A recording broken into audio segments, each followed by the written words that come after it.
भक्त का भाव में आप लोगों का स्वागत है। आज हम आपको कार्तिक मास के 19वें दिन की कथा सुनाएंगे। सूत जी बोले, हे ऋषियों, यह तो मैंने दीपदान का महात्म कहा, अब आप एकादशी व्रत का महात्म सुनिए। एकादशी का व्रत मोक्ष प्रदाता है। एकादशी व्रत का महात्म जानने की इच्छा एक बार राजा पृथु ने नारद जी से प्रकट की। तब नारद जी ने जो कुछ राजा पृथु को बताया वही मैं तुम्हें बताता हूँ। नारद जी बोले, हे राजन, गंगा के समान तीर्थ नहीं, माता के समान गुरु नहीं, विष्णु के समान देव नहीं और अन्न न खाने के समान तप नहीं, शांति के समान संसार में कोई सुख नहीं, सत्य के समान ज्योति नहीं और कार्तिक के समान मास नहीं, ज्ञान से बड़ा कोई लाभ नहीं और एकादशी के समान कोई व्रत नहीं।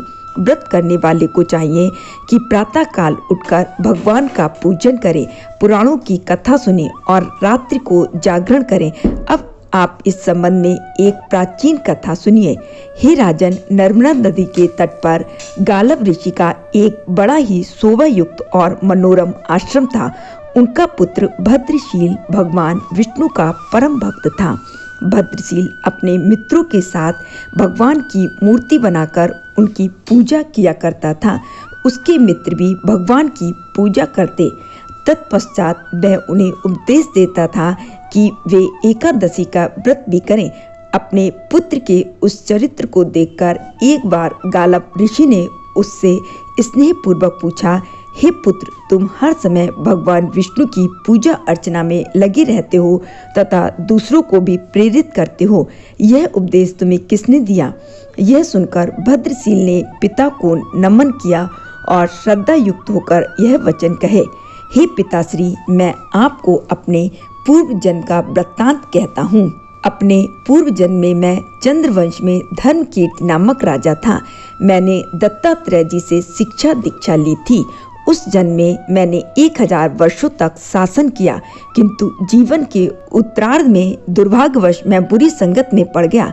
वेद मार्ग छोड़कर मैं पाखंड मार्ग पर चल पड़ा। मेरा आचरण बिगड़ा तो प्रजा का आचरण भी बिगड़ते देर न लगी और प्रजा भी पाप कर्म में लग गई। एक दिन मैं शिकार खेलने के लिए वन में गया। सारा दिन मैं भूखा प्यासा रहा। घूमते घूमते मैं नर्मदा नदी के तट पर जा पहुंचा। संयोगवश उस दिन एकादशी तिथि थी।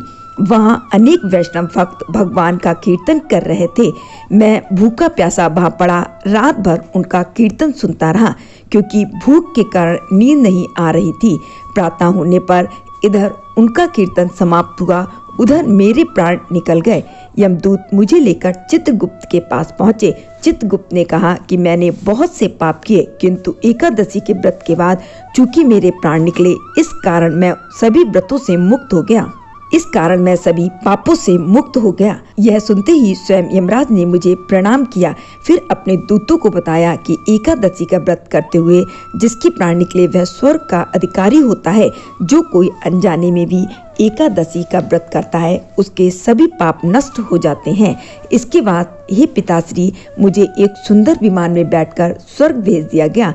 तत्पश्चात हजारों वर्ष तक इंद्रलोक और विष्णुलोक में निवास करने के पश्चात मैंने आपके यहाँ जन्म लिया। श्री नारद जी बोले, हे राजन, एकादशी व्रत की महिमा अपार है। जो भी श्रद्धा भक्ति से इस कथा को पढ़ता सुनता है, उसके सभी पाप नष्ट हो जाते हैं और सब सुख भोग कर अंत में वह वैकुंठ का अधिकारी होता है। आज की कथा यहीं समाप्त होती है। राधे राधे।